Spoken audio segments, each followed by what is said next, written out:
right, good afternoon. The December 10th, 2024 Brevard Board Work Session is now in order. Paul, roll call, please. Mr. Trent? Here. Ms. Campbell? Hi. Mr. Here. Thomas? Here. Ms. Wright? Mr. Susan? Please stand for the Pledge of Allegiance.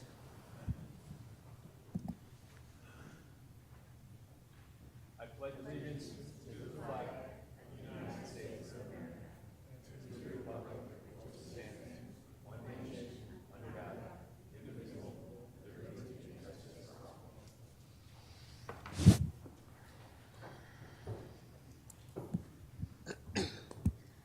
The first topic is a charter school application presentation, Everest Academy Charter School. Please come up.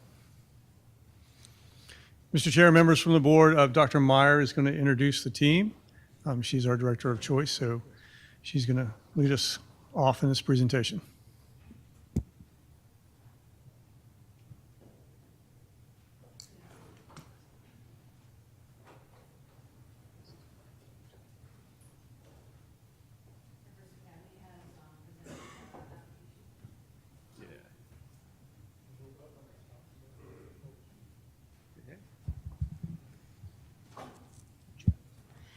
Everest Academy has presented an application to start a charter school, and they are here to present. I'm going to introduce Mr. Prats, and then he'll introduce his team. Hi, everyone. My name is Gus Prats. I am the future principal of Everest Academy, and I'm here with two of our board members. Hi, Dorica Flagg. Kimberly Johnson. And so today's presentation, they've asked us to do a presentation about 15 to 20 minutes, just giving you a general overview of our school, or proposed school. Before we do that, I do want to congratulate your staff. They've been amazing. I've actually done applications in several counties, and it's very rare to find staff that understands the meaning of sponsor when it comes to charter schools, and being able to support us and kind of walk us through the process in a friendly manner, and understand that they're going to be there to support us and reinforce us moving forward. And it's been a phenomenal, phenomenal process. So congratulations to you and your staff, because it's been an amazing process from the original application to the capacity interview to their evaluation tool. It's all been completely transparent and extremely, extremely friendly. So I do appreciate that. So just to give you a general overview of our application's very, very large. I'm sure you've seen it. And so I just kind of want to do a brief presentation of the main sections, which is the first 8 sections of the application, which kind of gives you a general overview of what the school's about and kind of what sets the difference of what we're looking to bring to your county. So the first thing is the mission and the vision. Basically, it's more than just words, right? And oftentimes you get charter schools or schools in general that come and say, well, we'd like to do something that's based in character education. Well, what does that truly mean, right? So there's a new wave of something that's called humane sciences, which teaches how to just become a better human being. And what does that really mean? Well, it's not about just learning a character trait every month and moving on. No, it's actually putting it into effect. How do we actually apply this? So our schools do things like we go to retirement homes. We ask elderly or retired teachers to come teach to our kindergarten and first grade students and do small groups with them. We do pet adoptions on the weekends. We take them to music concerts. We take them to teach them different kinds of music, different kinds of art. We actually get them to be involved in the community and actually put an application to simple character traits that usually you would see at a school. So it's the implementation of humane sciences within a regular school setting. And it does support all curriculum, so you'll see it through math, reading, language arts, science, and social studies. Our target population, that's kind of where charters come in and mix things up a little bit, because they don't really know what the target population really is. And it's important to understand Brevard, because Brevard has very unique demographics, especially when it changes by area. But you have to understand it as a county as a whole. So we used the FLDOE report card, which gets issued every year, to just show the Brevard demographics. So this is not just done at a state of Florida level, it's done at a Brevard County level. So it was roughly last year during the first FT, 73,810 students, of which 3,508 were ELL, 41,680 were economically disadvantaged, 13,714 were students with disabilities, and 690 were considered to be homeless. There's also a large population of military families with 2,245, which also should be recognized. Our board's strong in belief that military families go above and beyond what most of the population do, so we definitely give them a level of respect when they do apply to our school and become part of our school community. And during our application process, they are one of the groups that is benefited within the enrollment process to our school. As we move forward, you'll see that there is referenced in the application that we do take into account the ELL population and the ESE population. Now, it's important to understand the ESE population because that's divided into two different categories: the students who need additional help and the students who are considered gifted, who have the EPs, who also deserve to be serviced. Ultimately, that's one of the areas that's most overlooked throughout charter applications, and in reviewing other charter applications in the past that have come before this board. That's one of the areas that was kind of set aside and it wasn't given the same level of attention, and that's something it's very important for us. So both the students that require additional help and those that have the advantage of being part of the gifted program should equally be serviced just as a regular student is. So it's important to make sure that we're targeting every single student and being prescriptive in our instruction, which is something that's very big for us as we move forward. Our curriculum, we obviously do use the state-adopted curriculum. We adopt curriculum from the state-adopted list. However, we do want to make sure that we are keeping up with the latest requirements of the state and standards. Sometimes this happens when you see like the best standards that popped up overnight, basically. Common Core was here for a whole year. So been in this for about 20 years. So we've seen the trends. So we want to make sure we're ahead of it. And it doesn't necessarily mean you have to get rid of a curriculum. Sometimes when a new set comes out of standards, there is bridge curriculum that will kind of connect the old to the new without overwhelming the students. This is where I make a pause. Testing. I know it's important. I know. I understand. I get it. What's more important to me as an educator and as a principal is that the students in my building are learning and that they're safe. So we do not want to overwhelm them with the testing. We do not make it seem like it's something negative. We go above and beyond to make sure we make it seem like it's something exciting and that we're going to show the state how much we've learned and how we can beat this. And we go above and beyond. We make themes. For example, our theme in Broward County right now is Mission Possible.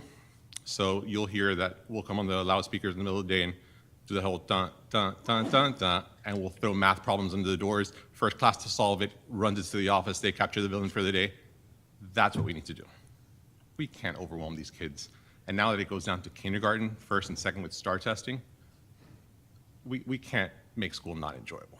So we have to understand the parameters that we're living in and making sure that the curriculum and the teachers and the administration are servicing the children while we're still holding on to the basics of things that we helped valuable when we were in school. So that's part of the curriculum. As we adopt it, we do make sure that we include art, music, STEM, physical education, and other electives as well. We make a promise that we will not eliminate any of that. And I know that's something that's big. As you pull from the Florida report card, you even pull the enrollment per classes in middle school, and you'll see your population is fully enrolled in classes like math and language arts, but the amount of students enrolled in art or music is really small. And that's sad for us, because that's sometimes the only class that a child will find a sense of relief in or be able to find themselves in. And I think it's really important to make sure that the arts and the electives also hold the same value as the reading, the language arts, the math, and the science social studies. So it's kind of that balance that a school needs to find. So as you research our curriculum or read through our curriculum, you'll find that we do hold value to that, while making sure that we also hold true to servicing the ESC and the ESOL populations with curriculum that would supplement their needs as well. The educational plan, there's no reason to really bog you guys down with a lot of this. It's in our application. We use everything from differentiated instruction to blended learning. The big thing for us is differentiation. You won't see a classroom that's set up in rows in our school, because it doesn't work anymore. It used to work for me, but it doesn't work anymore. So one of the hard things I had to get used to was the small group environment and the controlled chaos idea, right?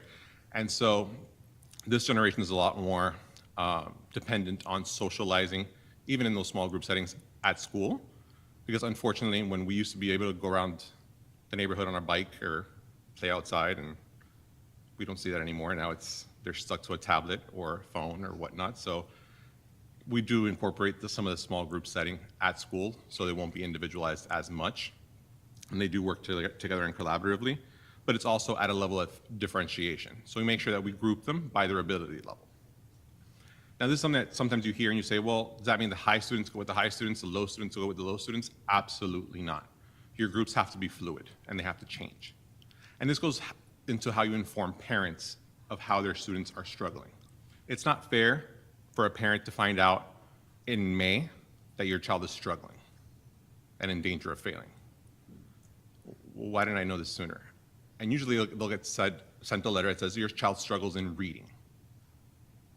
How do you help that as a parent? Reading's a really broad umbrella. How do you help? So for us, we break it down and say, well, it's phonics, phonemic awareness, reading comprehension, nonfiction, reading comprehension, fiction. You know exactly where your child is struggling and where they're excelling. So we kind of have to make sure that we're breaking things down for them, and these groups are built on those subgroups of reading or of math. And it's important to do that because sometimes schools focus on getting a school grade and simply focus on the highest tested areas. That's not okay. That's a disservice to the students. Let's take a step back. Let's teach them the entire subject. Let's teach them the way we were meant to teach, not teach to a test. So this helps by breaking up reading such a large umbrella into smaller sections that is manageable for the students, for the educators, and the parents. It works a lot better for everyone involved. Assessments, I touched on briefly. We do have to provide them because it's required by the state and required by the county. However, we do just change the setting of it, and we do allow teachers to make sure that they're incorporating some of their own assessments in the class. What do I mean by that? There's no reason to give 40 math problems as homework and a test every Friday. That's antiquated and it doesn't really work. So we actually ask our staff to send minimal homework. We're not a school that believes in homework. Why? Because we respect family time as much as we possibly can. I think that's important to preserve, is the family and their time at home at the dinner table, because there's going to be an age and a time when they're not going to want to do that anymore. So you might as well take advantage of it early on. So we respect that as much as possible. So there's minimal amount of homework that does go home. And we do exit tickets. So the math teacher can do a simple lesson, do their exit tickets, but hand them out the last 10 minutes of class, has 3-4 problems on it. The kids do it, turn it in before they leave the class for the day. Have a good day, I'll see you tomorrow. Teachers can see that same day, see who understood the lesson, who didn't, and regroup their groups for the next day based on that. There's no reason to go above and beyond with these 40 problems and a test every Friday. That's no longer needed to service the students. We will obviously comply with all ESC and ELL requirements. Those are two sections that are in the application, which I was very happy to see that staff marked it as being fully Meeting standards. what is it? Meeting the standard. Meeting standards, because those are areas that oftentimes in counties, it's very hard to get the meeting standards checked off on an evaluation tool. So I do appreciate that staff went through it and found that we did apply all the necessary components to both of those sections. School culture and discipline. We are very aware of Brevard County and what their recent movement towards revitalizing the discipline plan, the code of conduct, and what's kind of gone on with that. Ms. Johnson, who is our board president, kind of dove into that full speed ahead and kind of made sure that whatever we incorporate also incorporates the plan from the district. There's 3 plans that we do plan to adopt with fidelity. One is your reading plan. Number 2 is your discipline plan and your pupil progression plan. You can't be our sponsor if a school doesn't understand that we are the same team. A student can't be working one way at our school and then all of a sudden transfer to one of the area public school and then it'd be completely different. That's a disservice to the child. They shouldn't be penalized for that. It's a school of choice. Parents can choose to go there, but it's just a choice. It doesn't have to be drastically different. There has to be the skeleton, the backbones have to be the same because at the end of the day, the county is supporting the charter school as a sponsor. And last but not least, we are a replication application, which is different than what's, I think, come before you in the past a few times. What is a replication? Basically, it's a proven model. We opened a school called Summit Academy, MSID 5320, in Broward County, Florida. That was back in 2019. It's crazy to say that back then, it seems like yesterday. So we're in our 6th academic year in Broward, and this is a replication of that. So the model that we started there, we wanted to make sure that it worked and the system worked. And that's kind of what we focused on. And so Summit Academy is right now, has an A as a school grade, and has just been renewed. After 5 years, we were up for renewal. And in our first renewal period, Broward County extended a 15-year renewal, just to prove that, you know, our grades were where they need to be and we didn't have any sort of financial distress or financial issues along the way during 5 years, including COVID and all that madness that happened. So it is a replication application. It is not a first-time application, which is a little different, and wanted to bring that to your attention as well. As far as governance and all of that component is part 2 of the application. Our board is completely certified and trained by the state of Florida before they even put an application into the districts, which is very different. Most of the time, board members will go get training after they've been approved or after they are sitting on a board for the preparation of an application, which this board finds to be a little bit reversed. So we all go for training, including myself as the principal. We go for training ahead of time and kind of get the board training from the state of Florida so we understand what arm's length policy is and what the policies that need to be followed when negotiating any sort of contract, any conflict of interest policies or ethics policies. So that's all been taken care of prior to even putting an application before you. Do you have anything to add? I think you covered All right, I it. think I've covered everything as much as I could. Our big focus, honestly, right now, I think you guys are a phenomenal district. Your grade reflects it. Congratulations on that. Our biggest thing right now is state initiative. We do believe in it a lot right now. It's called Closing the Gap, which I'm sure you've heard of. What they are trying to do is close the gaps for the subgroups. So ELL, ESD, economically disadvantaged, they want to close those gaps. Brevard is right on par with what the state gaps are. So it's not something that's unique to Brevard. I think it's something that happens across the board. But when you see something like 17% difference or 27% difference from a subgroup to the regular student population, that's something that's a gap that definitely can be closed down a bit. And I think it's just that prescriptive instruction and kind of taking things a step back to the basics. And what I mean by that is simply understanding that we're here to educate the entire child and not just saying it. You actually have to do it.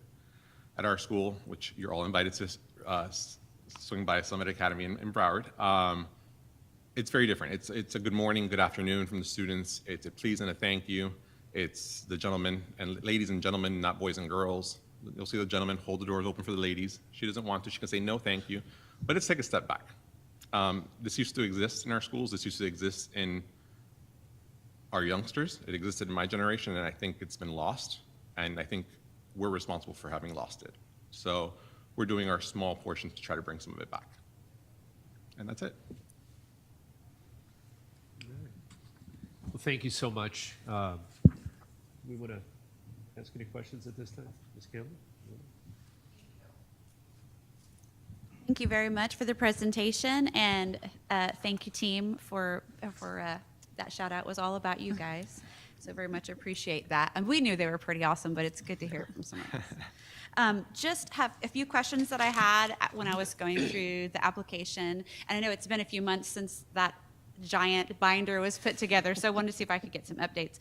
I noticed that you had listed your projected enrollment as a little over 800. Your school in Broward has about 400, if I read that right, and the one that you're planning on opening in Orange, 500. Did you already open the one in Orange, or is that's for next year? It's for next year. Next year, okay, about 500. So that was a bigger population. Does that seem realistic, do you think? It does, because the parent surveys that we conducted in the area and kind of the focus groups that they held 2 different focus groups. It did reflect a general consensus that they wanted something in the area that we're looking. Okay. My biggest thing was hopefully to come here today and tell you this is the location. And That was one of my questions, was do you have a location I wish yet? I could. Unfortunately, they locked us into a non-disclosure agreement. Gotcha. And we can't actually close on the property until we receive your approval. Okay. So it's kind of a catch-22. So So we can't even know like what area of the county, because I I I'm can't represent say the it's- I south end, can't- and there's I can't tons say of it's in your churches. district. Right. Okay. Um, Thank you. In your application, you said something about small class sizes. Are you talking about like the class size amendment size, or do you guys have a model that you have even smaller than that? So both. There's within the application, we'd say small class size because the state mandate is the 18 and 22, which is considered to be small. Part of our focus groups, when we did that and the parent surveys, we discovered that some of the area schools actually have more students enrolled per classroom. And we thought, well, that's impossible. So we pulled the actual report from the state to kind of see overages. And what ends up happening is that when I called the school, or a couple different schools, and I asked, hey, I have a parent that says that we're getting ready for a kindergarten birthday party, and they had 25 students or 26 students in their kindergarten class. How is that possible? And they said, well, the thing is, it's actually based on averages. Right. And when you go back and you look at the way it's calculated, any support staff, which is not necessarily a teacher in the classroom or an ESC teacher who does pullouts, is being factored into that number. So they're not really having 18 to 22 in a classroom, it's an average. We actually hold true to the 18 and Right. 22 in a classroom. Because you have the advantage of having an application process. So just have to throw that out there. Glad to hear what you're saying about music. Because you are doing a K-8, being a former music teacher, I did want to ask, does that go beyond just like a general music class when you get up into the middle school level, which you guys will start with 7th and 8th, is that correct? Yes. Are you talking about choir, orchestra, band? That's because you talked about the low music enrollment. That's not necessarily true. In our county, we are one of the best, I think, and I have some of the data to prove it. Music counties in the state, but you guys, will you have more than just the general music for the elementary level? We do. We would plan to go everything from like a music appreciation level all the way through band. Okay. Some of it will be done through the school day, and some of it can be done as extracurricular activities as well. Okay, thank you. And then just the governing board, you've got your board here, and I appreciate that you've already done the training, but do you already have Brevard connections? Do you foresee that you will have Brevard residents on your board in the future as you land here? Yeah, part of the bylaws and the section on governance, we do represent that we will bring two residents of Brevard County onto our board initially. Okay. There can actually turn over to be a higher number as we kind of get more community stakeholders involved, but we always put a parent liaison and a community stakeholder onto our board. Okay, I appreciate that. And the board meetings, sorry, No, the board go meetings ahead. are local. That's something that a lot of charter school companies don't do. They hold them remotely from another county. Right. We will hold them from Brevard County Locally. locally. Thank you. And that's all 4 in the year. We don't just do 2. It's 2 is the minimum by the state. We do 4. We do quarterly meetings, and they are done from the county. Okay, thank you. I definitely appreciate that. And I asked you about, transportation. You said you're going to include transportation. Do you have some of our charter schools have transportation, some don't, but the ones that do, you generally have like a radius that they'll go out. Is that just to be determined based on where you're going to be, or do you kind of already have a model of how you do that? 2 to 4 miles out. 2 to 4 miles out, okay. And then, I think that was it. Everything else was answered as I was going through the rest of the big fat binder. So thank you for answering the questions. I Thank appreciate you. it. Mr. Thomas? Well, first of all, thanks for your presentation. I just have one question, and that is, you mentioned closing the gaps, and that's in some of those various areas, and that's obviously huge. What criteria did you use when you were first, I know you can't tell us where the site is, but what criteria did you use to select your site? Were those gaps most prevalent, an important factor? Could you just elaborate a little bit about that? Sure.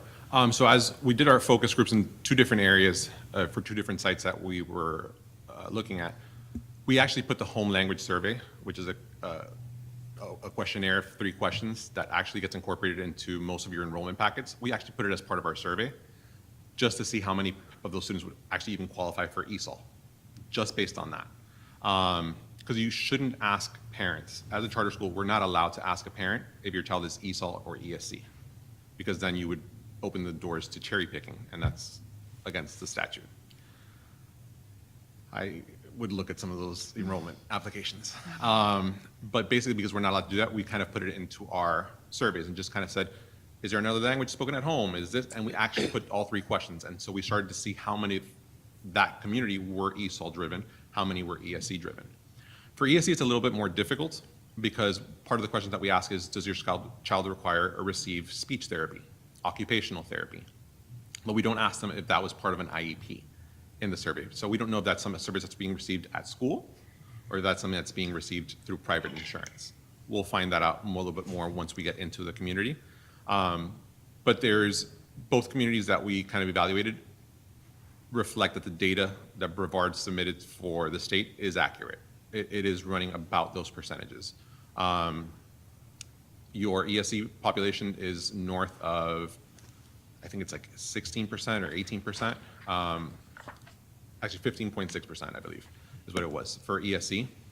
Now, you'll see that some schools, well, you have to budget for that. Hold on, because that includes consultation, which you don't need to budget for because that's done with your ESE specialist locally. So, but it's running about 15.6. Your ESOL population is a lot lower. It's about 5%, 5 to 6%. However, one of the areas that we're looking into did have a higher ESOL population. So we actually had to make sure that within that population, we actually hire a bilingual support staff person to have them have a regular schedule because that is part of statute. If you have over 10 students that speak a particular language, you have to have somebody who's fluent in that, who is fully staffed and available to them for any sort of translation. So we actually, in our model and in our staffing, we have that person for that bilingual support. And thank you for that.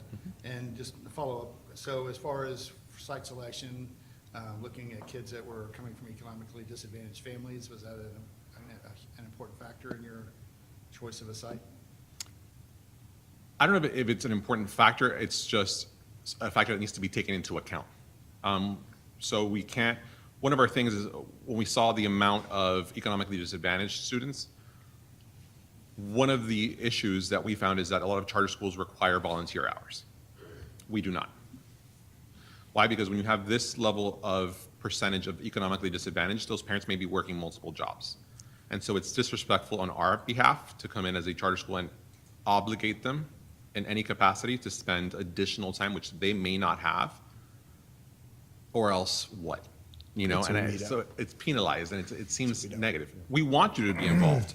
Come on in. You have the free time. We want you involved. We put on several events. We put on Culture Day. We put on Trunk or Treat. We put on holiday festivals. We put on everything. Come on over. Help us out. Book fairs. We want the parents there. But it shouldn't be an obligation. So when it comes to economically disadvantaged, what it does, it just simply takes the idea of being mindful of that when you're developing policies and procedures. Thank you.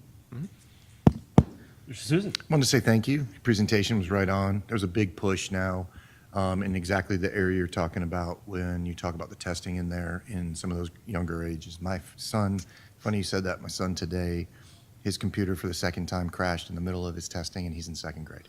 So he had to retake his entire test a second time, twice, you know what I mean? So I get it, and I applaud you guys for thinking in that scope. We do appreciate charter schools here.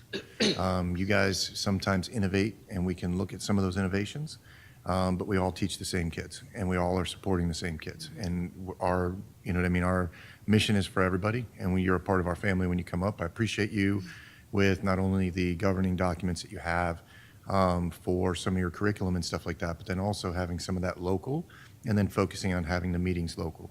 One of the things you see is a lot of these meetings are done and it's like, you look at some of the, you're like, what were they thinking and where were they and all that other stuff. You're right. I mean, it is. And it's not really our responsibility to be in the middle of that. We're supposed to be here to help you.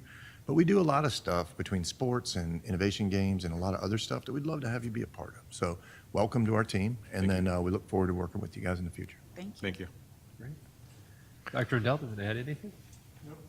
All right. Same. You guys did a great job with questions. Thank you so much. The preparedness was off the charts. And again, we know we have a great staff, but it's always nice to hear from the outside. So we look forward to working with you. Thank you very much. Thank you. Thank you.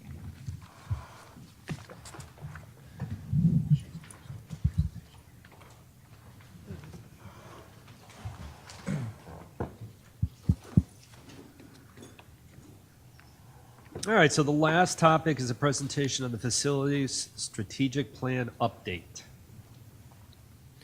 So I'm going to turn that over to Sue Hand first, and then she's going to turn it over to the team from WXY to present the first part of a multi-stage plan or experience. So this is just the beginning. I think that's going to be stated several times throughout the presentation. Good afternoon. Thank you, Dr. Rendell. Yes, it is just the beginning.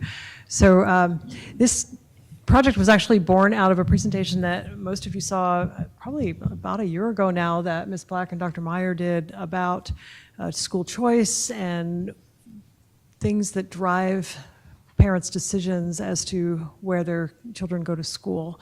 And so we're trying to get a handle kind of on the demand side of the equation and also look at the supply side of the equation, as well as making sure that we are providing educational facilities that support our kids in every way possible. So we embarked upon this project that is the development of a strategic facilities plan, and SCOPE has several components to it. This is the kind of the tail end of the first component of the SCOPE, which is the baseline conditions report. So we have been working with WXY and feeding them all sorts of data, and they have done some analytics and reshuffling and have some pretty interesting things to show you today.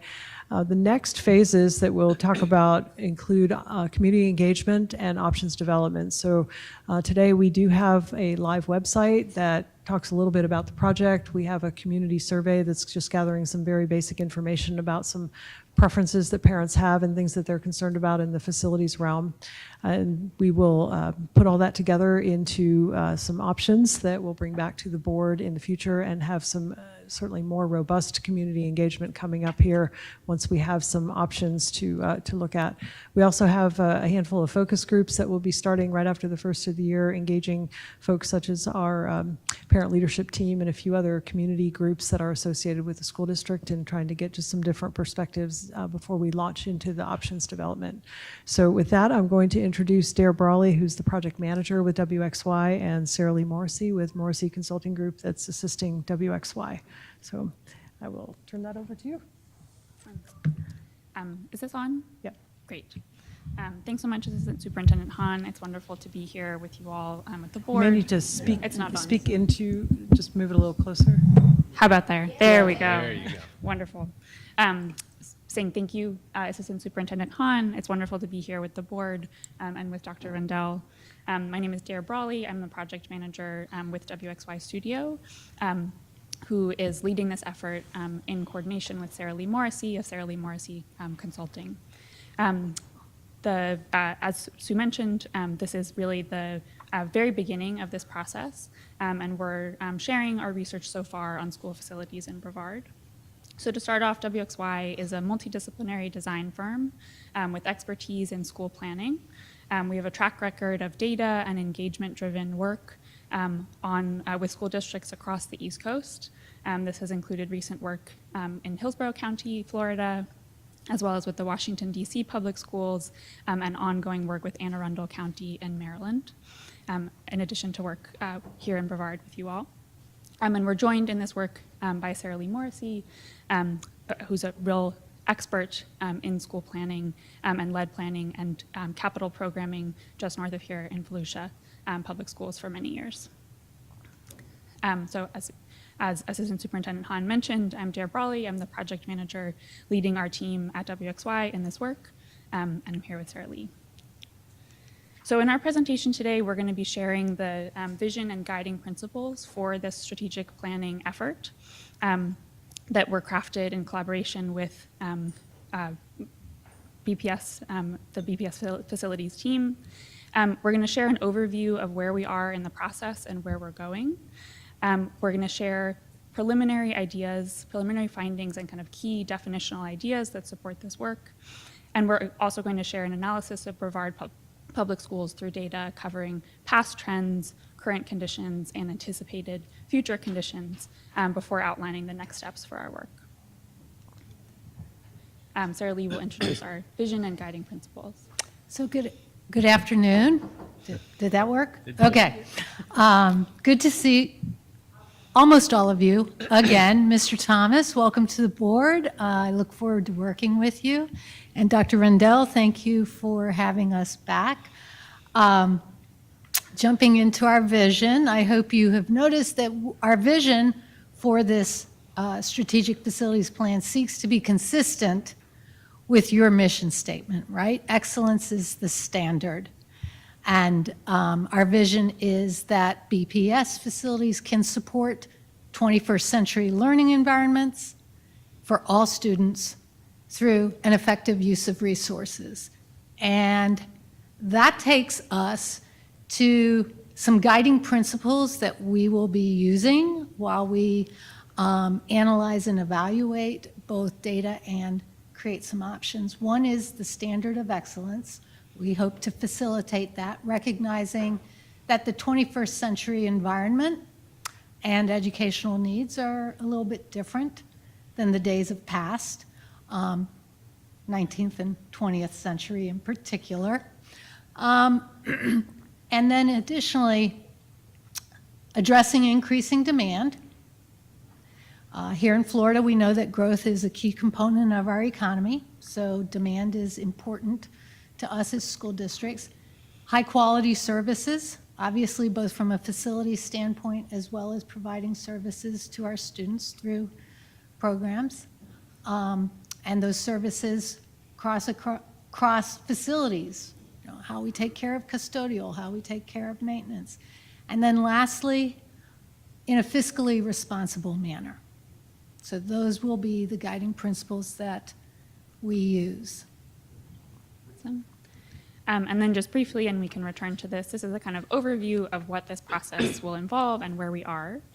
So as Assistant Superintendent Hahn mentioned, we really are just at the very beginning, in the midst of and towards the end of the baseline analysis, where we have analyzed key data sets provided to us by BPS, having conversations with you all on the board, and we'll be holding small group stakeholder conversations in the beginning of the new year.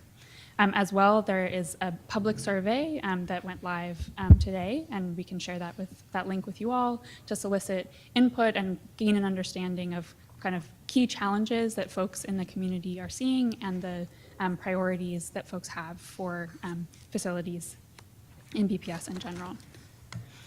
Starting in January, we will then transition into work on developing strategic facilities options guided by this research and engagement work so far.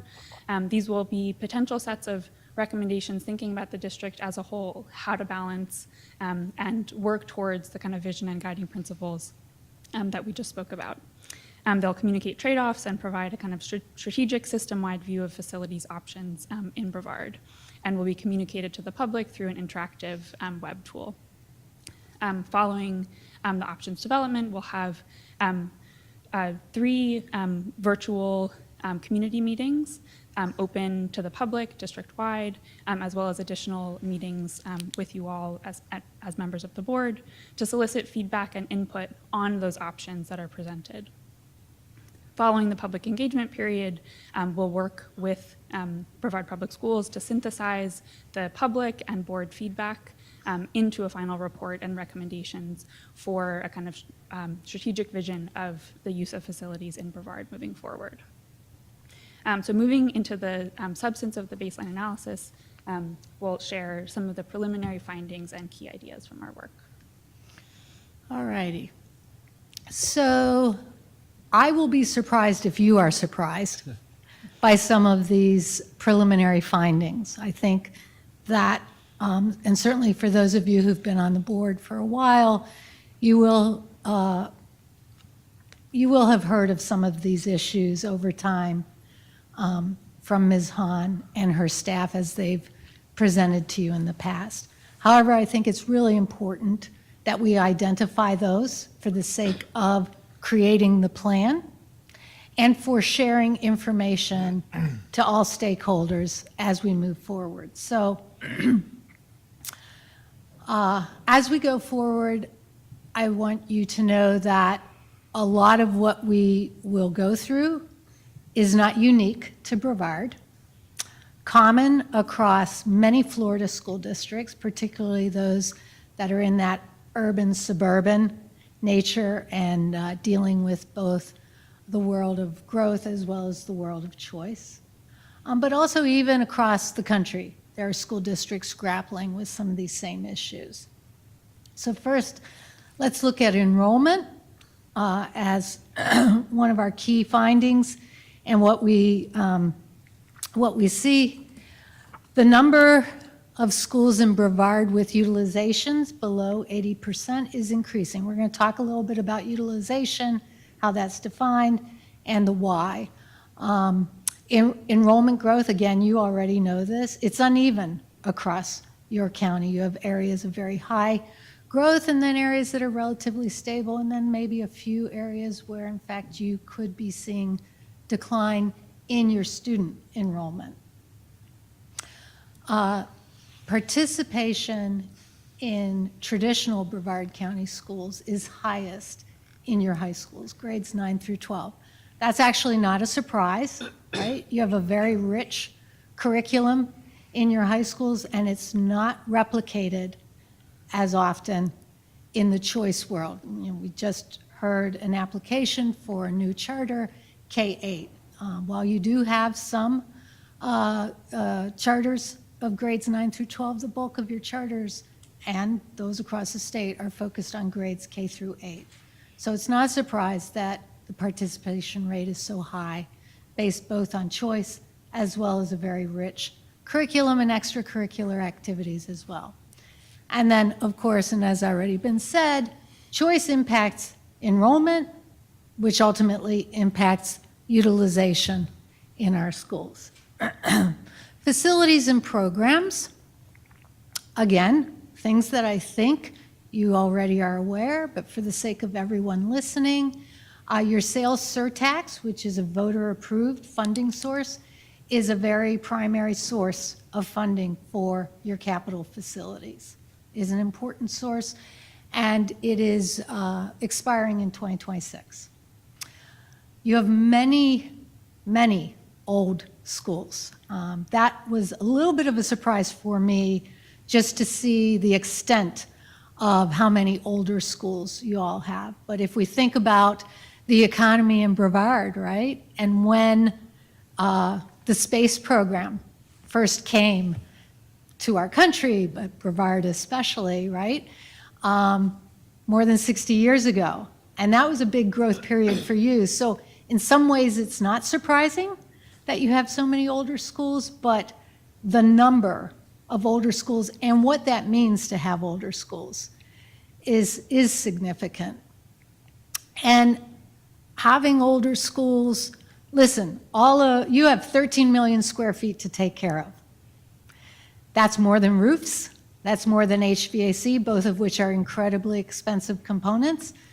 But in the 21st century world, we're talking about security, and that's a new feature for our schools, technology, and how many of our systems are now dependent on technology to run, and just the life cycle of all of those systems and pieces of equipment, in addition to the things that are more traditional, like our roofs, like our electrical and lighting systems, and like our HVAC, which actually air conditioning is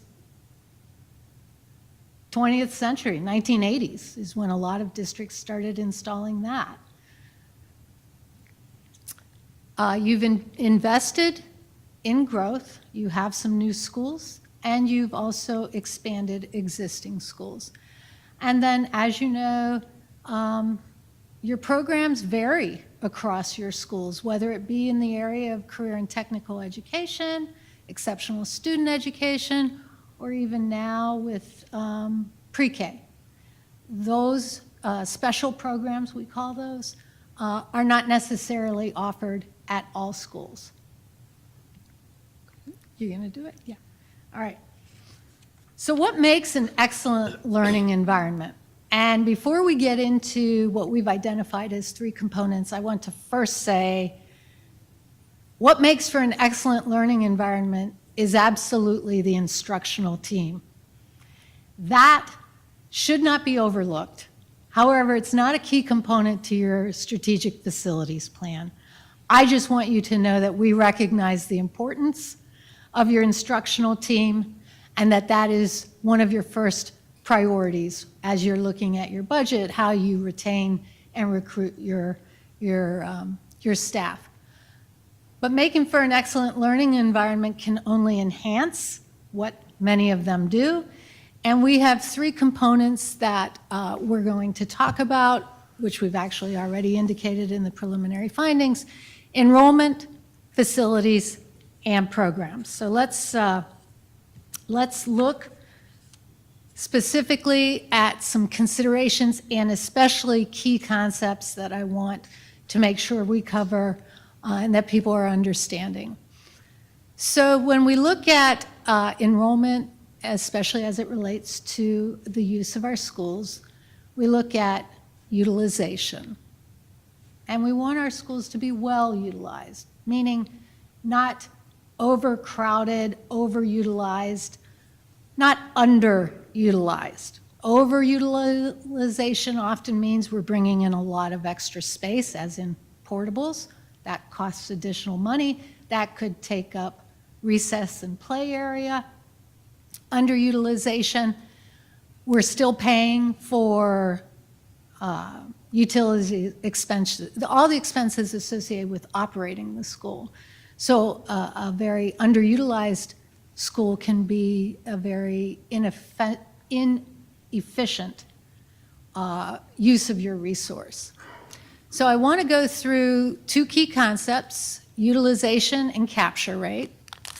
And I know you may be very familiar with this, but again, to make sure that our listeners and our stakeholders understand what we're talking about. With school utilization, we're talking about that ratio between the number of students enrolled at a given school and the school's capacity, right? And we have 2 forms of capacity that we look at. We look at our permanent capacity, and then we also look at our relocatable capacity. So ideally, we would like to maximize the use of permanent capacity and minimize the use of relocatable capacity.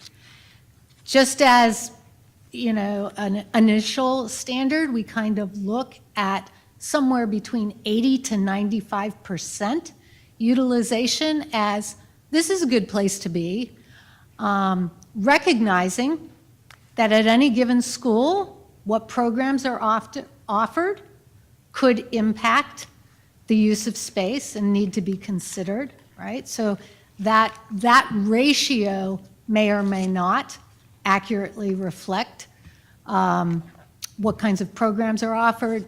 Pre-K, as a good example, we often don't have 22 or 25 students in a pre-K room. It's often not recognized to the extent we're providing it by DOE. Same can be said for our exceptional student education program, right? We might have 10 students in a classroom instead of the 22 to 25.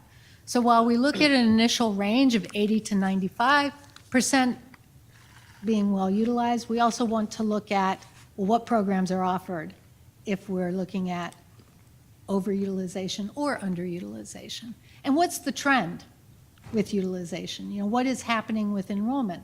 Because ideally, we'd like to leave some room at schools where we know growth is going to occur, right? So that we're not bringing portables onto a site the year it opens. So that's a basic understanding of utilization, but I want to make sure you also hear that there's some issues that can kind of affect that standard that we look for as a desired range. And then capture rate. This is a calculation that helps us get an understanding of the role choice is playing in our schools, right? So it's looking at the proportion of students who attend the school that they are zoned for. And this is, that percent can be impacted by our own traditional Brevard schools, right? Because you have a number of magnet programs. At your high schools, you have International Baccalaureate You have some CTE programs that aren't replicated at all schools. This can be a reason for choice. So the capture rate could be affected by our own programs, or the capture rate could be affected by our charter schools. Facilities near and dear to my heart, and I know how hard Ms. Hahn works to do the best she can with 13 million square feet and monies that are often committed and the need to prioritize. We want to have safe, healthy, and high-quality facilities, and you can have that even if they're old, right? But we want to make sure that our facilities are in good repair. And I know you guys have a very healthy maintenance and update program. Your sales tax is very well used with keeping your systems updated. And I think I saw that you actually have a report on your meeting tonight from your oversight committee. And they talk a lot about exactly that, investing in the systems, the commitment that you made to your voters, and that you in fact are doing that. And then programs and updating, we already mentioned security and technology and what that means for our environment, but also programs, right? There are some programs where we've got to invest money to be able to deliver the program. And our career and technical education programs are some of our best examples of where we need to spend money to provide perhaps a manufacturing lab or something that's based on aquatics or animals, agriculture. So there's two key concepts that we have identified and that we're looking at. One is called the Facility Condition Index, and that is a metric that really reflects a specific point in time. And that is looking at the estimated cost of maintenance and repair over the current replacement of a facility. And the range for an FCI is 0 to 1, meaning Vieira Middle, I think that's your newest school. We fully expect, and we do, see a FCI of 0, right? But some of your 70-year-old, 60-year-old schools, you will see an FCI that's up past 0.3 or 0.4, and that's reflecting the age of the facility, not necessarily saying things are wrong, but what is needed to keep that in relatively good repair over what it would cost to replace the facility. Ms. Hahn can speak more about this, this assessment that was done. We were not a part of it, but you did undertake a full assessment of all of your facilities and create that point-in-time FCI, which we think is useful to the work that we are doing, and we are looking at that facility condition index. I want to just talk a moment about funding because you can't do anything without it. Again, I think you're pretty familiar with these three fund sources. These are your primary capital fund sources. They're not necessarily your only, but they are your biggest fund sources and, relatively speaking, stable. Your LCIF, that is a fund source that people see on their property tax bills, right? It's 1.5 right now. There was a time when it was 2.0 mils, right? But the legislature changed that during the Great Recession, and statutorily they dropped it to 1.5. It is up to the board whether they want to authorize 1.5 or less, but that is a very primary and important source of funding for you.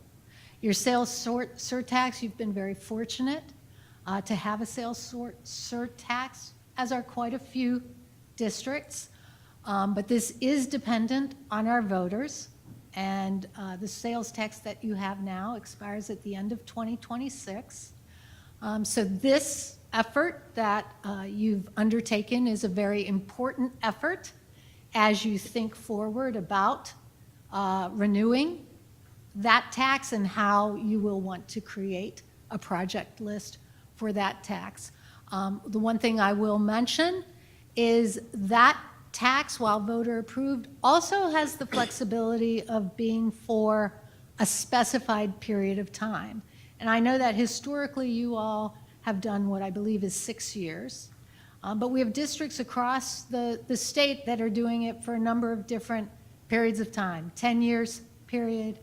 We in Volusia, we're in our second era of a voter-approved sales tax, and our first and our second was for a 15-year period. And then I'm aware, quite frankly, was a little surprised by it, but Clay County has a 30-year term on their sales tax. So again, that's something that can be considered as you're developing a plan. And then lastly, educational facilities impact fees, which you do have.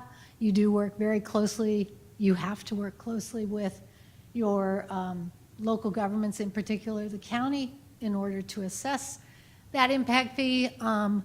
But additionally, that is a revenue source that has a restriction for how it is used. And that relates to that it needs to be used for new capacity, which you've been doing that. And new capacity can come in the form of a new school, or it could come in the form of classroom additions at existing schools. And then lastly, programs, again, talked a little bit about that.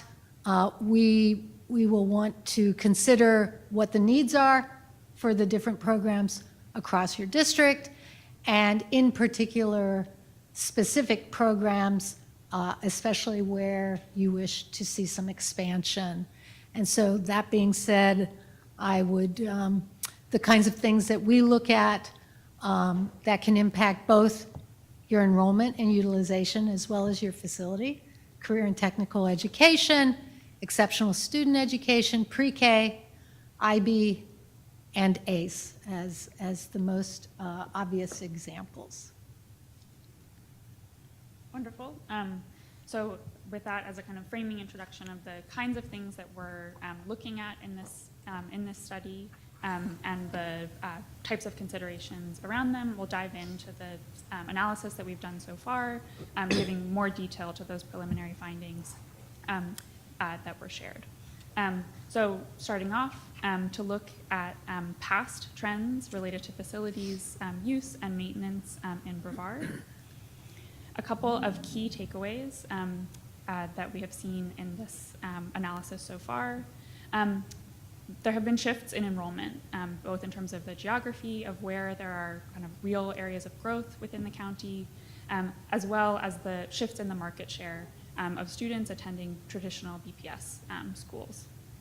As well, in the past 10 years, Brevard has been successful in reducing the number of schools with very high utilizations above 95%, while at the same time, during that same period, the number of schools with lower utilizations below 60%, has increased.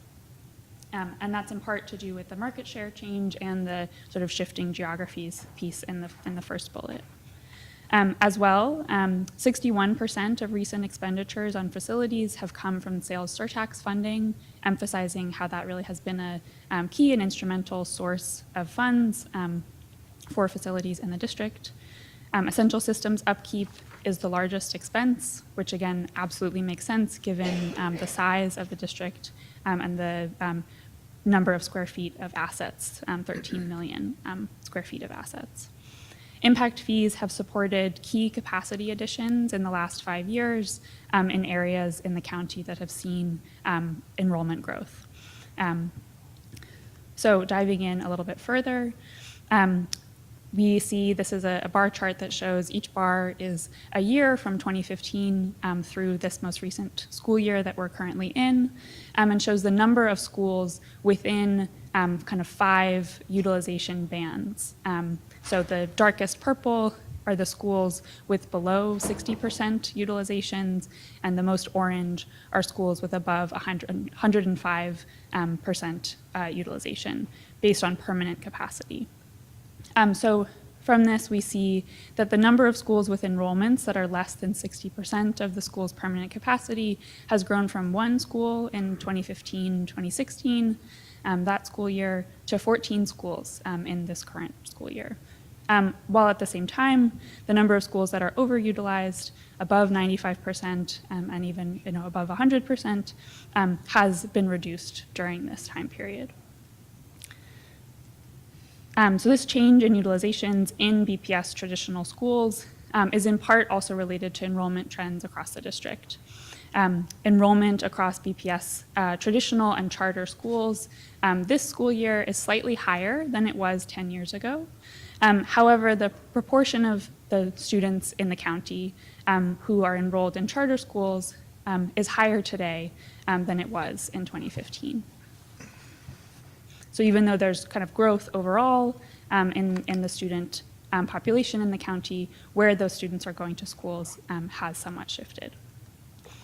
In terms of facilities capital spending, again, sales surtax funding has been a consistent key source of funds for facilities capital expenditures, and impact fees have supported key projects since 2020 to add capacity to the district in areas that have seen real enrollment growth. In the past 5 years, the largest proportion of facilities investments has gone towards building systems and general renewal projects, with about 50% of expenditures going to those project types. And additionally, 26% of expenditures in the last 5 years have gone towards new schools and expansions in these high growth areas. So what are we seeing? That's sort of a look over the past several years of trends in the county. What are we seeing today? What are the present trends in Brevard's use of school facilities? So in this section, we go through key takeaways related to enrollment, facilities, and programs. For enrollment, 47 out of 85 total schools in the district have utilization rates below 80%, while 10 schools, 10 traditional BPS schools, still have utilization rates above 95%. So there are some challenges related to both of those sort of spans of the spectrum of utilization that Ms. Morrissey spoke about.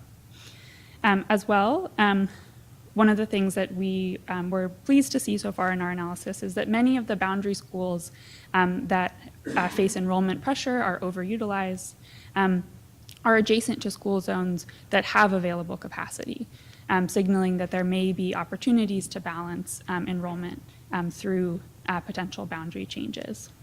As well, and we mentioned this previously, participation is highest in high school grades in BPS traditional schools. So in terms of facilities and programs, key takeaways here, many schools in the district are aging and have higher maintenance needs, leading to, in general, higher FCI scores across the district. We really are using this as a relative measure, given that it's a point in time observation of facility conditions, but it's helpful to us in combination with other factors to understand potential strategies for use of facilities in Brevard. As well, facilities capital spending varies across the district and is really targeted, and there have been good investments by the facilities folks in areas that need it the most. Program offerings are uneven across the district, serving different populations, and then as well, schools with higher utilizations tend to have higher school grades according to the Florida School Accountability Reports. So moving in to these in some more detail. Again, we've mentioned this already, but enrollment is really impacted by school choice, enrollment in BPS traditional schools. Countywide, across all grade levels, 17% of students choose to attend charter, private schools, home education, or enroll in virtual school. With fewer alternative charter school and other options for high school grades, participation in BPS traditional schools is highest for these grades. This sort of market share impacts utilization. And this chart helps us to kind of dive into what the distribution of utilizations are for schools in Brevard across the county. To just explain this, there's a lot of information here on this slide. On the x-axis is the utilization rate from 40% to 100% utilized, and the y-axis shows the number of schools with a given utilization rate. And so again, here we see that 47 Brevard Public Schools have utilizations that are below 80%, but really kind of especially of note are the 14 schools that have utilizations below 60%. And then likewise, on the other end of the spectrum, 10 schools have utilizations above 95%. Looking system-wide at the district overall, the current enrollment in Brevard traditional schools is equal to 78% of the total available permanent capacity in the district.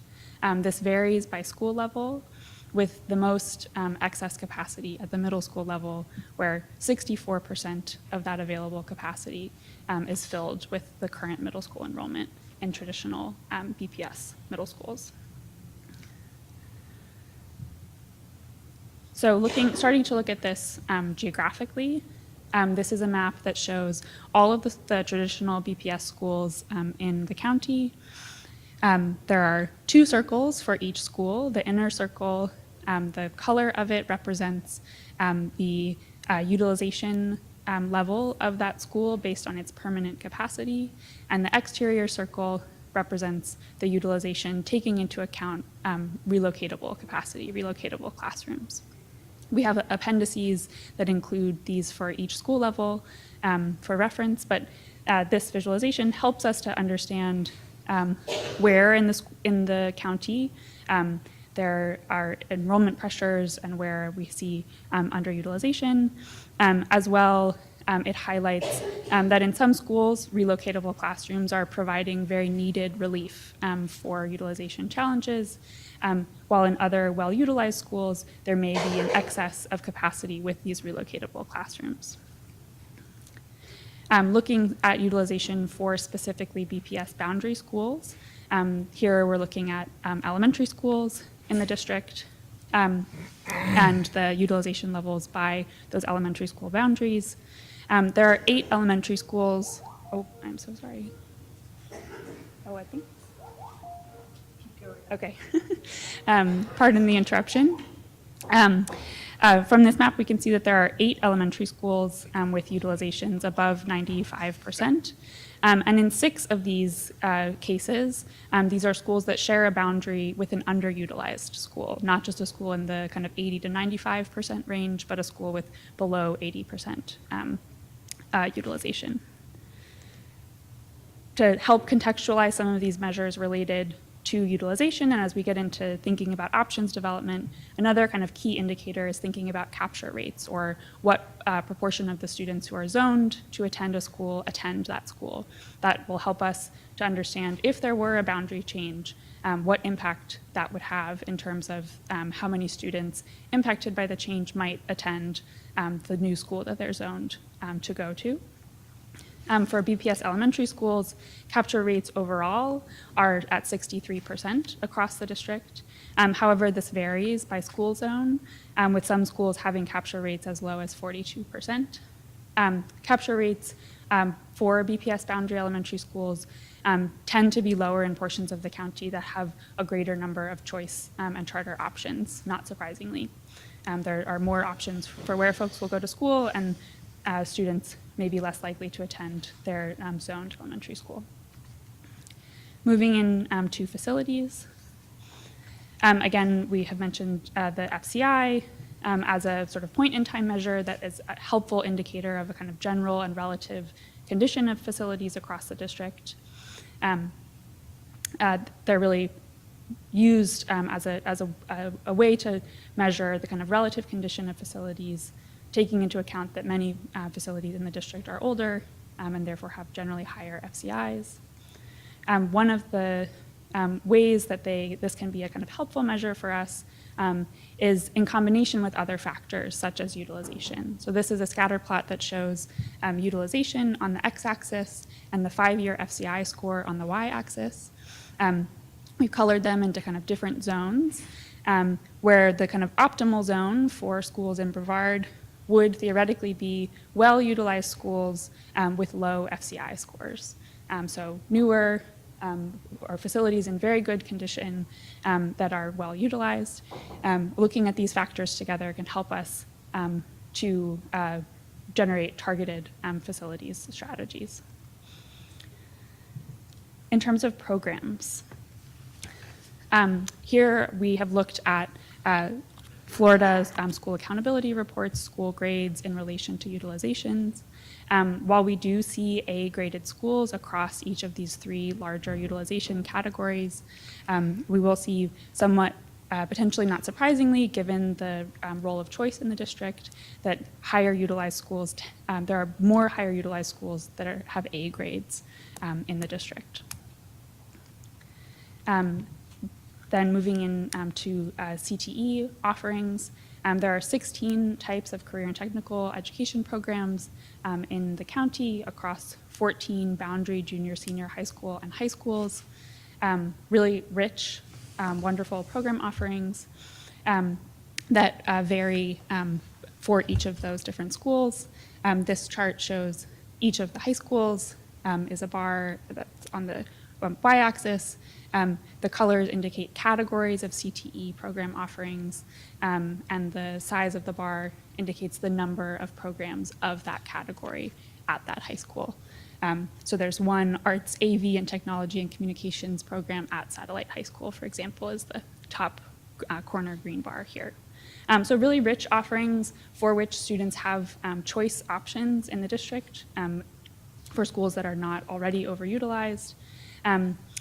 One of the things that is important to note here that the facilities team is also already aware of is that the number of offerings doesn't seem to be a direct driver of utilization and of enrollment in schools.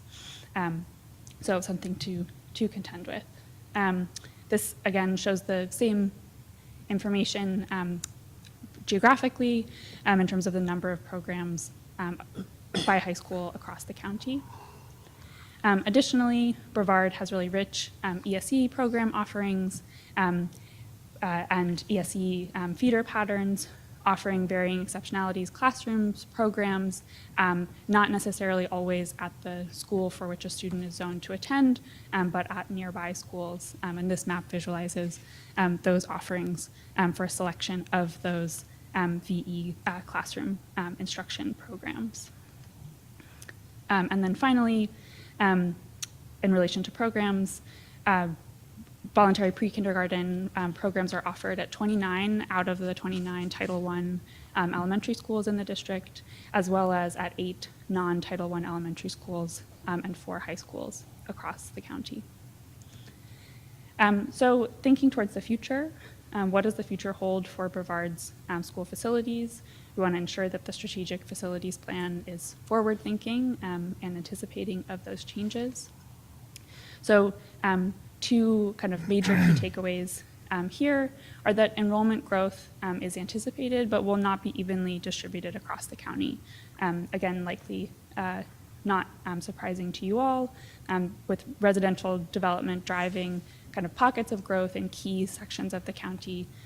There will be intense growth in some areas that's not matched evenly across the county, really communicating a need for strategic thinking about our use of facilities.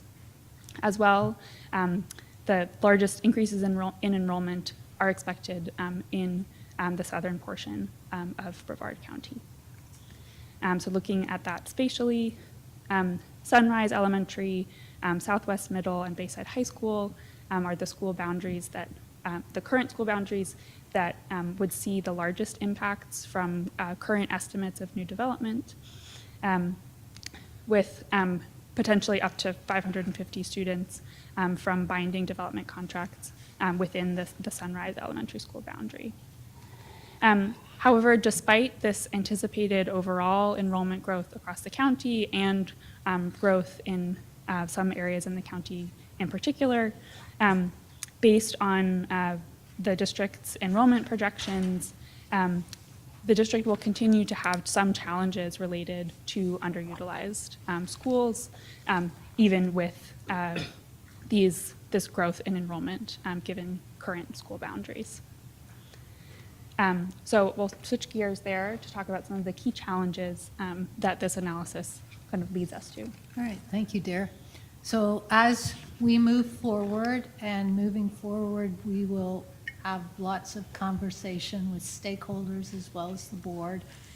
You know, we'll be looking at these challenges that have hopefully been represented well in some graphic portrayal of the data and what kinds of opportunities there are to address them. With enrollment, we're hearing a lot about underutilized facilities, right? And that's an efficiency issue for us, the use of resources, new housing development, the pressure placed on our schools as a result of new housing and enrollment. At the same time, how our neighborhoods age, right? Over the life of a school, when we think of the life of a school being 50, 60, 70 years, the life of a neighborhood changes quite a bit during that period of time. And it may not always have a lot of school-age children. So how our neighborhoods are changing, how our communities are changing, and how we're not generating our school-age children is also something that's impacting enrollment and utilization. And that, is really the shifting locations of demand and our choice environment, obviously. Facilities, I just have to point out for all of those who might be looking at those fantastic portrayals of schools on Brevard County. It's a really long county, and it's a skinny county. And almost all, not all, maybe 85% of your schools, not only are they older, they're east of I-95. So you're a coastal community with older schools, and the impact of our salt air and our high winds is tremendous on the issue of facility life cycles, facility upkeep. So I actually got to hand it to Sue, because obviously for me, I'm thinking about a very similar district in which I have a lot of experience, Volusia, and I'm realizing I didn't know I was fortunate, but my county was fat. And I think your widest point is maybe 26 miles, and it's relatively isolated. And I can remember that being east of the interstate, I could see the difference in the life cycle of HVAC in particular. And it's a result of being a coastal county. All of that being said, are key challenges, right? And the types of facilities that we have, how those facilities need to evolve over time. We've talked about security, new systems. So many of our systems are now dependent on technology. And again, the life cycle of systems, and every time we put in new door hardware, new gating, new locks, all of that is a use of resources. So energy efficiency notwithstanding. And I think it's been great that you guys have been able to invest so significantly in your systems. And then lastly, the challenges associated with keeping our programs current, continuing to respond, particularly with career and technical education, to the needs of our economy, and wanting to provide opportunities for our students, as well as trying to keep our students here to be our future labor force, right? And the unique needs of our other programs, because again, going back to our vision, this is a strategic facilities plan that is intended to address the needs of all students and access to programs and facilities for all of our students. So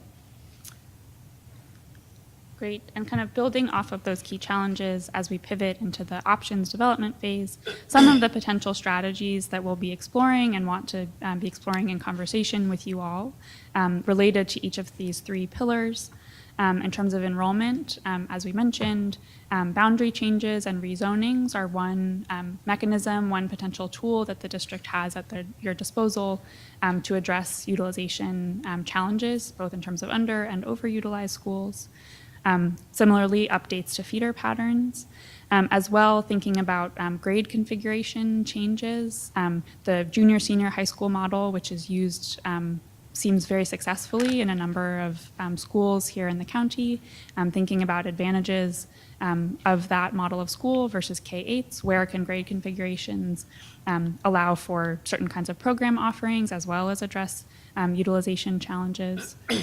Thinking about the potential for school consolidations, school transportation policies, as well as mechanisms to strengthen market share through proactive enrollment strategies for BPS traditional schools. Related to facilities, some of the types of strategies that we may consider and want to consider in conversation are kind of functional design recommendations, so related to different types of CTE or program offerings, changes in forms of pedagogy and program offerings for the kind of 21st century learning goals. Thinking about school renovations, school replacements, as well as new schools and school expansions.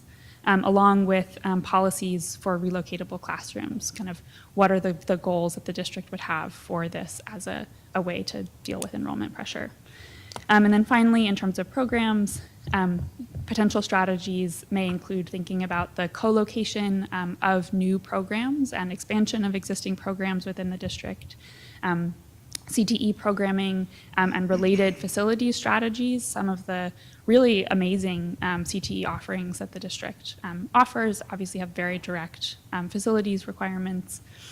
Thinking about pre-K offerings and how expansions to those or changes in the locations of them may have facilities sort of related considerations. And then finally, tools such as educational suitability assessments, which is a different type of study that looks at kind of if the FCI is a measure and an assessment that looks at just the condition of school facilities as buildings, as walls and roofs and floors. An educational suitability assessment is a tool that school planners sometimes use to think about how well does a given school facility support the programmatic and sort of educational mission of that school. How well are the classrooms serving students given the kind of specific programs of a school? So exploring whether conducting educational suitability assessments may be a helpful tool in Brevard. In terms of next steps, and in terms of this planning process, I'll bring us back to our timeline just briefly to emphasize that we are here just in this baseline analysis, looking forward to conversation with you all and your reactions to our work so far. The public survey link went live this morning, so it's open to folks. The BPS will be sharing it out and hope that you all can help to circulate it widely. As well, we'll be holding small group stakeholder conversations in early January to solicit input from key groups, community groups who are active in the district. And with that, I'll pause and leave space for questions and discussion with you all. Well, thank you so much. A world of knowledge there and information that it's going to take quite some time to digest. Now, I know this is just the beginning. I'm sure we have some questions. Where I want to make sure that where we go with our questions is if we just need some more understanding. If I'm not speaking out of turn here, this isn't anything to do with any strategies or answers here. So if we have some of those questions, I'll start down here with you, Mr. Susan. Yeah, thank you. So I had a bunch of stuff here, and I usually let everybody else go and then wait till the end. Well, So that if is I the teacher in me. if I steal, if I steal some of the stuff, I apologize. Do you have the school capture rates for our schools based on percentages? I saw you did the graph, and that was very nice, but you have them by school. And Sue, just so I can understand, that's all the kids that are inside of there. How many go to BPS, and then how many are homeschool, private school, and all of that? Is that what that number is? So it's basically a graphical representation of our From To chart that is in the student accommodation plan, and Karen is actually working on updating that information for the October counts. And it shows in a boundary, this is how many students are in the boundary, it's how many attend the zone school, how many attend other schools, and it's specific as to which school Yeah. in the BPS network, as well as how many attend each of the charter schools. And then there's a component that we don't or can't track that is private school or homeschool or something like that. So the data from DOE is a little sketchy on that. But our From To charts show charters and BPS facilities. So We there- have- There would be additional students that are not reflected Right. in that capture rate because we just don't have have access data. to their residency. And We those are do. We have all of the homeschool registered students in our school district. We have their addresses. We could cross it to that. Okay. So just what I was, and I'll be honest with you, this has been a big deal for me for a long time. When I first came on the board, there was a series of boundary changes in 2000, I think it was around 12, 13, that really shook up the Longleaf/Sherwood area and sent a lot of people to charter schools and everything else. What they did was they said, well, we don't have enough children in this school, so let's rezone all of these children to this school, and only 25% of them actually stayed. We lost 75% to the charters and everything else. And now the charters are not even the largest, group that's taking our people. It's the homeschool co-ops and stuff like that. So not having them as part of the data set, I do know we have those addresses and everything like that. That might be able to help us when we're doing the cross-functional, analysis and stuff like that.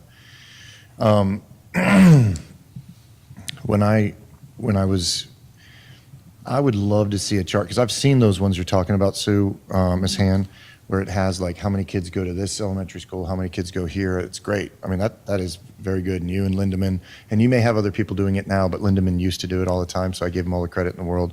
That was really good. But what I would love to see is a chart that just says the age of the school, the school capture rate, the grade of the school, because I think that you'll start to see trends inside of there, because I'm not so much sure if the age of the school determines on how many people would go there as much as the grade of the school would determine, along with some of those boundary changes and stuff like that. I found some of my schools through my O'Galley corridor that are A school districts that are just as, A schools that are just as old as others that have high, and stuff like that. So I would love to see one that says the age of the school, the grade of the school capture rate. But I'd love to see that school capture rate have inside of it homeschool numbers too, because I think there's some of those schools I looked at that I know have huge homeschool populations that are not reflective inside of that. So if we're really talking about attracting some of those people through this, we're missing, because there's almost just as many kids in homeschool now as there are in charter schools. So we're looking at a pretty good significant number that we may not be targeting. In regards to the survey, and I'm sorry, this is a big deal for me. In regards to the survey, are you guys, is that I'm a homeschool person, click, and then I answer the questions and it's by that, or is it just the survey you sent out? Can you go a little bit more into depth on that? Yeah, absolutely. There aren't divergent paths for different members of the Brevard school community, but there are questions that are geared towards having families share why they chose to send their student to the type of school that they attended. It really has two sections, and the goal of the survey is twofold. One, to gain an understanding from the broad district community of what folks see as the kind of most pressing facilities-related challenges in the school communities to which they belong. And then the second is to take an initial pass and pulse at the Brevard district community in terms of what folks see as real priorities for where they'd like to see investments in facilities. And just as a those two goals are grounded in the fact that this is a survey kind of within the baseline analysis stage of this process. It's really just the first moment that we're going out into the public. And then the community engagement through the 3 virtual public meetings, once we're presenting facilities options, will be geared towards getting folks to weigh in on what their opinions are around the types of options that are on the table and may impact their communities. Okay. All right. I did a bunch of meetings with homeschool families back in October last year, and it was some astonishing things, reasons that I was taken in and did not know would be part of the conversation. I think sometimes maybe that's a whole separate issue. You guys are working on a different one. So what I wanted to let some of my board members know is that throughout this process, we've come light years. When I first came on, one of the things that we noticed was that many people would move, and your data had shown it, they would move to the model. They wanted to go to a K-8 model because they didn't want to lose that time period between elementary and middle school. So a lot of the charters moved to the K-8 model to be more competitive. The statistics on achievement are astoundingly between 20 and 30% higher based on those K-8 models. Going back to 1975, I think, was when they started really implementing them. But achievement numbers are extremely higher in those regards. They also went to the junior-senior models because of it. And the other thing that I noticed is that a good example, I'll just tell you right now, and it doesn't have anything to do with the past person, but like I was at Sherwood Elementary the other day, and she is phenomenal. That principal is incredible. She ran that school tight. The people that were attending there were like, this is amazing. And sometimes that leadership also has something to do with it. My fear is that when we go to do these facilities surveys and we start looking at some of these, we don't get down the track of, it's an old building, so we need to replace it, and because we do so, the people are going to come. You know what I mean? Because I do feel that the pieces as far as what the school grade are, what the leadership is inside the room, what the size is, we have to philosophically as a board decide what we want as a size. Because I know for a fact in my Vieira families, they literally will go to the charter school because in some cases our Manatee and others are so large that they scare the parents. You know what I mean? And I think that size has something to do with it. So I think philosophically, as we start going through this, and thank you, Mr. Trent, for kind of pointing it out, we have a situation where we need to come up with a thought process of this is where our minds are at. Do we want to create junior seniors? Do we want to do K through 8s? Do we want to move people into buildings? I do know that when we closed the schools in the past, because I was part of the school board that was cleaning that up, we tried to close Clear Lake. And we did, and it cost more money to open it than the money we saved over the time periods that it was closed. The amount of mold on the walls, the air conditioning, I mean, everything was just so much more. So the theory that we just close a school and keep it there and somehow we're saving money, maybe, but our capital investment ends up getting hit along with operating in the future if we ever want to try to go out. So one of the things the school board members we need to think about is if we're talking about closing schools, which I'm not a proponent of, I would fight against it, but we need to take a look at what the actual cost and savings are of those, and it's usually just the manpower inside the building and stuff like that. I just kind of rambled around a lot. I had a lot of other stuff, but I'll leave it alone. But I did want to ask those couple of quick questions on some of those surveys and stuff, so thank you. That's it, Mr. Chair. All right. I think we know now. Okay. First of all, thank you. Your presentation was super comprehensive, and for a newbie on the board, it was very much needed and very much appreciated. Just a quick question. As you, and I will not be belabored like anybody else on the board here. Now, just a quick question on how you, as you collected your data, or how you're collecting your data. Has there been any thought, or are you guys talking to the Economic Development Commission, city planners, the Vieira Company, to get insight not just in what the trends are now, but where site selectors and companies are looking at in the future? Are we doing that as a part of this evaluation? So one of our focus groups is the city planner group. And we will probably be reaching out to some of the other, like EDC and home builders folks and chambers and those folks as we want to get a little bit farther along with the options development, so they have something to really chew on. With respect to the growth potential, I think the city planners is where we're going to touch on that. That'll happen first part of, like, very early in January. And just to expand on what Mr. Susan said, it was, especially if we're talking about utilization and potentially closing a school or even considering it, I'd hate to move forward and not know that there, that a particular area of the county is being looked at by site selectors. And, 5 years from now, we're going to be trying to open up a school that we closed, as Mr. Susan said, so. Mr. Thomas, I want to tell you that when we were doing this in 16, I told Sue's team, you're wrong on all these capacities. You're not going to be right. Like, we met with the city planners and they said, no, Mr. Susan, we have this. And I had to be quiet. And for about 2 years, I'm not kidding you, and I give Lindemann again credit because maybe he wasn't doing, but he was in charge. He was within a point or two on almost all of our schools. And it was stuff that I wouldn't even believe. Like, and they did meet with all of, like, Vieira Company very closely. We did all of that, Economic Development Council and stuff, but it was more about the city planners and that meeting that we had. But they were phenomenal. So when you see it, you're gonna look at it and say, there's no way, that this is not going to explode and they're right. They've been right, and I bow to you, but they have. And I just wanted to tell you that frustration of me going through it was eased at what they do. So I just wanted to let you know. They've done a good job. Ms. Campbell? You go ahead. Nope, go ahead. I'll So just a question about the utilization rate. Did I hear you correctly that at our schools that have, say, VPK or BLAST programs that are outside of the K-12 range, that utilization rate does not include the numbers of, or is it just that in those classes it'll be smaller and so the percentage will look lower, but maybe we're using just as many classrooms as we would in another school? It's that one. Well, Sue will correct me if I answer this wrong.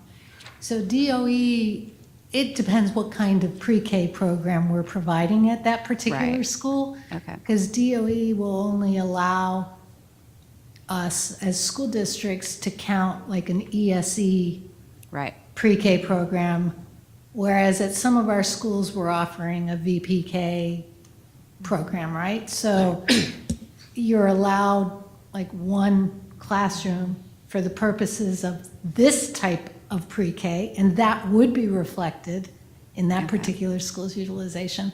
But at this other school, we have a different kind of pre-K, and that's not recognized by DOE. Right. So So it's- like so Palm Bay that- High School is one of our least utilized high schools. They have a pre-K on site. Are those, that's not very many kids, but are those kids counted in the utilization rate for those kinds of programs? Off the top of my head, I don't know, but my suspicion is no. Okay. And I Those are think- things that we take in consideration because that is just one number, but it doesn't necessarily include all the factors. That's what I was Right. trying to figure And out. so I think in response to your question, Sarah Lee gave you the technical answer that I believe is correct. But we really have to look at each school as we drill down to what our options might be because they're used differently. So for example, dual enrollment has a big impact. Like the number might look crazy high, but if your students are dual enrolled and They're not on attending, campus. they're not on campus. Right. So there's lots of subtleties to this. So this is kind of a high level, Yeah. like, okay, these are the areas we should be looking to make some decisions versus these are decisions we're going to make. Right. So being overcapacity at a high school is not as problematic as being overcapacity at elementary school because at a high school, you're always going to have a certain Right, percentage right, of right. students off campus. And that was why, when we said, well, there's a target range, right? We said like 80 to 95%, we think. But you have to drill down further and see, well, what programs really are offered at that school? Because they may or may not be reflected in the capacity, so. Right, right. And we have besides dual enrollment, we have students who are doing the work programs where they only go to school for the first couple classes and then they're Right. off campus with jobs and things, internships. What was our FCI district-wide? Oh, I don't know. There was a chart with Yeah. several of them, but I didn't know if you knew it off the top of your head. I mean, are we talking about like 0.4 for the district? Or are we talking about? It's probably, 0.25, 0.3, but I literally don't know off the top of my head. Okay. I have to look. Okay. And then my other question, because we were instructed to keep it to questions, is we have a model in Brevard that we have just one of that I didn't hear you discuss. I didn't know if that would be part of the conversation. That is the primary intermediate model.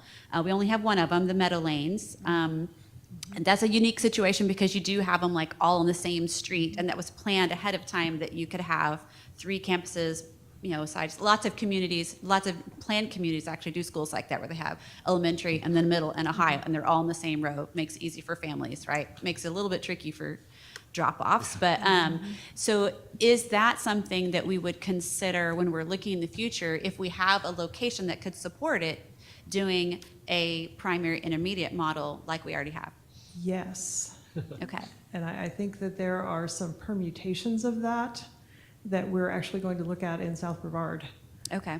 Because I think there's some opportunities to do something like that that's a little bit out of the norm. So. Right, and it would take the special location, because we'd have to already have the property adjacent or a property big enough to add another building. But since we do already have that model, it would be easier to replicate than something new. Okay.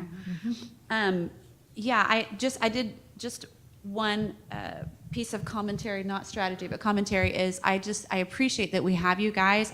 You always appreciate, Sue, and the work that you and your facilities team do such an amazing job, and all that data. The from to charts, I've told you guys before, is some of my favorite things to look at because it's fascinating to look at when you get it, how many people from this school go to this school and that, and just where those migration patterns are. But I think board, as we go forward, we really are going to have to rely, because we're certainly, some of us have expertise in different areas, but this is something we're going to have to rely on our experts, not to make the decisions for us, but to help guide us, because they've worked all over the state and can see the trends across the country to help see what's going to be successful. And I think it will be good for us to have that input when we start making the big decisions. And certainly it'll be really important, the work that you guys are going to do to help us gather the community input, because I can go have a conversation with 10 of my friends, but that's not the same as getting the right kind of data we need from the community that will be utilizing these schools in the future, even when we're off the board. So I appreciate that we're going this route, Dr. Rendell, and under y'all's leadership, that we're going to be able to walk this through in an organized fashion, something that you guys have done before. So appreciate that help as we go through this process. When you're talking about the location of your schools that you guys are going to do your pieces at, do you have any idea of where that might be at already? In terms of the community meetings in the second phase, those are currently scoped to be virtual meetings, kind of lowering barriers to entry for folks to participate in them. So they'll be online on Zoom. Okay. Yep. All right. And since our significant populations that are at needs and stuff like that may not have that opportunity to go online and stuff like that, is there an opportunity to do an in-person at all, or are we only taking so if I can get online, that's it, but if there's any other input, the only other way to do is the other piece, there's no in-person type meetings or anything like that? So I'm sure we can make that happen, but we do want to make sure that we're reaching the broadest number of people possible. Absolutely. So that was the idea behind the virtual participation. I also think that I will be briefing the parent leadership team and the BIPOC and some of our community groups, our capital outlay committee, and I think we staff will be out in the community also talking about this. So in addition to what they are doing, I would anticipate that we will be doing some of that community engagement work. So it may be something where me or Karen or Dave, we are out in the community somewhere to reach a group of people that are interested in this topic that doesn't necessarily have the consultant involved. So it could be any of those options. But yes, we would support that. Okay. Thank you. Dr. Rendell, to finish up.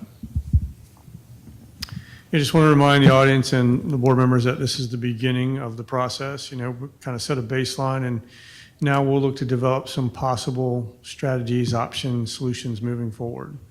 So no decisions at this point, just information. Great. Does any board member have anything further to discuss? You guys, thank you so much for all this. This is just the tip of the iceberg. We understand, we get it. And we're going to have a wonderful working relationship together. Thank you so much. But anything else that you guys want to bring up, discuss? Just really quickly, I just wanted to get a time frame for when we are going to discuss it, and maybe Dr. Rendell already knows this, but it wasn't on the agenda tonight, and so I didn't know if we'd have opportunity, since we've got a few more minutes before. The Greater Florida Consortium of School Boards, the legislative platform that I talked to you guys last night, I don't know if anybody had a chance to talk about that, or did we have a plan of when we were going to discuss that? We didn't have it on an agenda. We can put it on the January 21st workshop for sure. I think they're going to need it before then, just because if there's something that our board decides we don't want, we need to let them know so they can pull it off. Yeah, the latest version of their legislative platform that I saw last Thursday at FSBA FADS did not have the one item that we discussed before that we might not want on there. Okay, So we might be pretty good. okay. I didn't know if any other board member had it. That was the one that had to do with private schools and Yeah. things like that. Okay. If anybody had any other items, but I didn't want to bring it up tonight because I'm trying to get to a band concert if we get out in time. Okay. But yeah, that was the only other thing. Because we're not the only district that was waiting till today, this week's board meeting, because I know Charlotte was looking at it this week too. But we have one more meeting next week if it's an issue. But if nobody had a problem with anything else on the agenda, then the platform, then I guess we're good to go. Okay, Mr. Gibbs, you have the floor. All right, good afternoon. Board members, on behalf of Attorney Howard Marks, I'm notifying you that advice is needed regarding the pending litigation styled Moms for Liberty et al. Versus the School Board of Brevard County, Florida et al. Case number 6:21-CV-01849, 11th Circuit, case number 23-10656. Pursuant to 286.011, Florida statute known as the Government in the Sunshine Act, I am requesting an attorney-client session with the board for the purpose of discussing strategy regarding the litigation. I will ask the board's clerk to cause reasonable public notice of the time and date of this attorney-client session and the names of the persons attending to be published. If the board approves, I will work with the board clerk to coordinate dates for the attorney-client session, working with our counsel's availability and providing notice of the meeting inclusive of scheduling a court reporter. As required by this statute, only the following individuals may be present: school board members Katie Campbell, Matt Susan, John Thomas, Jean Trent, Megan Wright. Superintendent Dr. Mark Rendell, Paul Gibbs, General Counsel, Howard Marks, Borough Foreman, Jennifer Bridges, Borough Foreman. As required by statute, I will ask a court reporter to record the session. Their notes will be fully transcribed and filed with the clerk of the school board upon the conclusion of any litigation and/or settlement of all claims arising out of this case. The transcript will be made public record. I recommend the board hold an attorney-client session pursuant to section 286-011 Florida statutes to discuss strategy of pending litigation. If there's no objections, I will instruct our attorney to work with the board clerk and schedule as soon as the matter may be heard.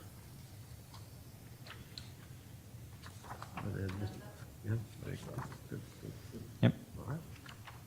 All right, board members, on behalf of attorneys Randy Mora and Jay Daigneault, I am notifying you that advice is needed regarding the pending litigation styled Jennifer Jenkins versus Brevard County School Board and Matthew Susan, case number 05-2023-CA-01847. Pursuant to 286.011 Florida statute known as the Government in the Sunshine Act, I am requesting an attorney-client session with the board for the purposes of discussing strategy regarding the litigation. I will ask the board's clerk to cause reasonable public notice of the time and date of this attorney-client session and the names of the persons attending to be published. If the board approves, I will work with the board clerk to coordinate dates for the attorney-client session, working with our counsel's availability, and provide notice of the meeting inclusive of scheduling a court reporter. As required by this statute, only the following individuals may be present: school board members Katie Campbell, Matt Susan, John Thomas, Jean Trent, Megan Wright, Superintendent Dr. Mark Rendell, Paul Gibbs, General Counsel, Randy Mora, Trask Daigneault, Jay Daigneault, Trask Daigneault. As required by statute, I will ask a court reporter to record the session. Their notes will be fully transcribed and filed with the clerk of the school board. Upon the conclusion of any litigation and/or settlement of all claims arising out of this case, the transcript will be made public record. I recommend the board hold an attorney-client session pursuant to Section 286-011 Florida statutes to discuss strategy of pending litigation. If there are no objections, I'll instruct our attorney to work with the board clerk and schedule as soon as the matter may be heard. Okay. As there's no further business, this meeting is adjourned.